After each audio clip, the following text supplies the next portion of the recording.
ओम श्री गणेशाय नमः।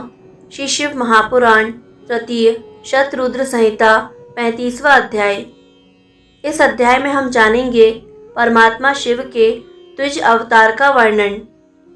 नंदीश्वर बोले, हे सर्वज्ञ, हे सनत कुमार, अब साधु वेश धारण करने वाले ब्राह्मण के रूप में परमात्मा शिव का जिस प्रकार अवतार हुआ उसे आप सुने।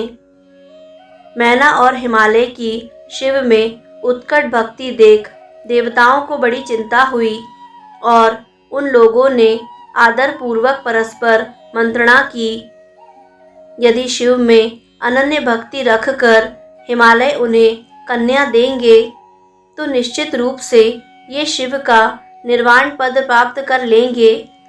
अनंत रत्नों के आधारभूत ये हिमालय यदि मुक्त हो जाएंगे तो निश्चय ही पृथ्वी का रत्न गर्भा यह नाम व्यर्थ हो जाएगा।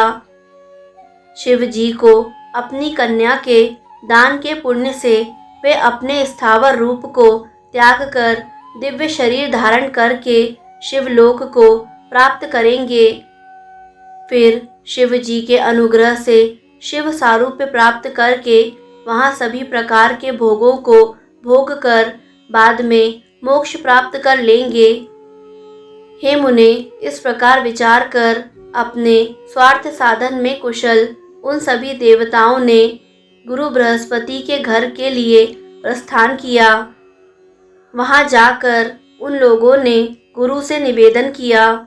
देवता बोले, हे गुरु, आप हम लोगों का कार्य सिद्ध करने के लिए हिमालय के घर जाइए और शिव जी की निंदा कर हिमालय के चित्त से शिव के प्रति आस्था दूर कीजिए। हे गुरु, वे हिमालय श्रद्धा से अपनी कन्या शिव को देकर मुक्ति प्राप्त कर लेंगे, किंतु हम लोग ऐसा नहीं चाहते। हमारी इच्छा है कि वे यहीं पृथ्वी पर रहें। देवताओं का यह वचन सुनकर बृहस्पति ने विचार करके उनसे कहा। बृहस्पति बोले, हे देवताओं, आप लोगों के मध्य से ही कोई एक पर्वतराज के पास जाए और अपना अभीष्ट सिद्ध करे। मैं इसे करने में सर्वथा असमर्थ हूँ। अथवा हे देवताओं, आप लोग इंद्र को साथ लेकर ब्रह्मलोक को जाइए और उन ब्रह्मा से अपना सारा वृत्तांत कहिए, वे आप लोगों का कार्य करेंगे। नंदीश्वर बोले, हे सनत कुमार, यह सुनकर विचार करके वे देवता ब्रह्मा की सभा में गए और उन लोगों ने ब्रह्मा के आगे सारा वृत्तांत निवेदन किया। उनका वचन सुनकर ब्रह्मदेव ने भली भांति विचार कर उनसे कहा, मैं तो दुख देने वाली तथा सर्वदा सुख अपहरिणी शिव निंदा नहीं कर सकता। अतः हे देवताओं, आप लोग कैलाश को जाइए, शिव को संतुष्ट कीजिए और उन्हीं प्रभु को हिमालय के घर भेजिए। वे शिव ही पर्वतराज हिमालय के पास जाएं और अपनी निंदा करें, क्योंकि दूसरे की निंदा विनाश के लिए और अपनी निंदा यश के लिए मानी गई है। नंदीश्वर बोले, उसके बाद वे सभी देवगण कैलाश पर्वत पर गए और शिव जी को भक्ति पूर्वक प्रणाम कर उन लोगों ने सारा वृत्तांत निवेदन किया।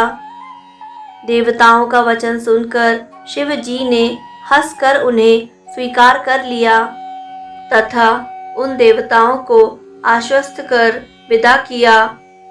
उसके बाद भक्त वत्सल मायापति तथा अविकारी महेश्वर भगवान शंभु ने हिमालय के समीप जाने का विचार किया। दंड, छत्र, दिव्य वस्त्र तथा उज्जवल तिलक से विभूषित हो, कंठ में शालिग्राम शिला तथा हाथ में स्फटिक माला धारण कर साधु वेशधारी ब्राह्मण के वेश में भक्ति भाव से वे श्री विष्णु के नाम का जप करते हुए बंधु बांधवों से युक्त हिमालय के यहाँ शीघ्र गए। उन्हें देखते ही हिमालय सपरिवार उठ खड़े हुए। उन्होंने विधि पूर्वक भूमि में साष्टांग दंडवत कर उन्हें प्रणाम किया। उसके अनंतर शैलराज ने उन ब्राह्मण से पूछा कि आप कौन हैं। तब उन योगी विपेंद्र ने बड़े आदर के साथ शीघ्र हिमालय से कहा। साधु द्विज बोले, हे शैलराज, मेरा नाम साधु द्विज है। मैं मोक्ष की कामना से युक्त परोपकारी वैष्णव हूँ और अपने गुरु के प्रसाद से सर्वज्ञ तथा सर्वत्र गमन करने वाला हूँ। हे शैल सत्तम, मैंने विज्ञान के बल से अपने स्थान पर ही जो ज्ञात किया है उसे प्रीतिपूर्वक आपसे कह रहा हूँ। आप पाखंड त्याग कर उसे सुने। आप इस लक्ष्मी के समान परम सुंदरी अपनी कन्या को अज्ञात कुल तथा शरीर वाले शंकर को प्रदान करना चाहते हैं। हे शैलेंद्र, आपकी यह बुद्धि कल्याणकारिणी नहीं है। ज्ञानियों में श्रेष्ठ हे नारायण कुलोद्भव, इस पर विचार कीजिए। हे शैलराज, आप ही विचार कीजिए। उनका कोई एक भी बंधु बांधव नहीं है। आप इस विषय में अपने बांधवों तथा अपनी पत्नी मैना से पूछिए। आप पार्वती को छोड़कर यत्नपूर्वक मैना आदि सबसे पूछिए, क्योंकि हे शैल, रोगी को औषधि अच्छी नहीं लगती, उसे तो सदैव कुपथ्य ही अच्छा लगता है। मेरे विचार से पार्वती को देने के लिए शंकर योग्य पात्र नहीं है। इसे सुनने मात्र से बड़े लोग आपका उपहास ही करेंगे। वे शिव तो निराश्रय, संग रहित, कुरूप, गुण रहित, अव्यय, शमशानवासी, भयंकर आकार वाले, सांपों को धारण करने वाले, दिगंबर, भस्म धारण करने वाले, मस्तक पर सर्पमाला लपेटे हुए, सभी आश्रमों से परिभ्रष्ट तथा सदा अज्ञात गति वाले हैं। ब्रह्मा जी बोले, अनेक लीलाएं करने में कुशल शिव जी इस प्रकार शिव निंदा युक्त सत्य सत्य वचन कहकर शीघ्र ही अपने स्थान को चले गए। ब्राह्मण के कहे गए अप्रिय वचन को सुनकर दोनों का स्वरूप विरुद्ध भावों वाला एवं अनर्थ से परिपूर्ण हो गया और वे विचार करने लगे कि अब हमें क्या करना चाहिए।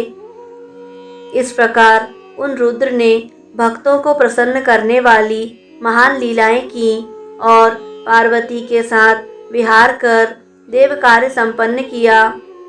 हे तात, हे प्रभु, इस प्रकार मैंने देवगणों का हित करने वाले साधु वेशधारी द्विज नामक शिव अवतार का वर्णन आपसे किया। यह आख्यान पवित्र, स्वर्ग की प्राप्ति कराने वाला, आयु की वृद्धि करने वाला तथा उत्कृष्ट है। जो इसे पढ़ता अथवा सुनता है वह सुखी रहकर उत्तम गति को प्राप्त करता है। इस प्रकार श्री शिव महापुराण के अंतर्गत तृतीय शतरुद्र संहिता में साधु द्विज शिव अवतार वर्णन नामक 35वां अध्याय पूर्ण हुआ। दोस्तों, यदि आपको शिव महापुराण का यह अध्याय पसंद आया तो वीडियो को लाइक करें। शतरुद्र संहिता के अगले अध्याय निरंतर सुनने के लिए YouTube चैनल आध्यात्मिक कथाएं को सब्सक्राइब करें और बेल आइकन पर प्रेस करें। कमेंट में हर हर महादेव अवश्य लिखें।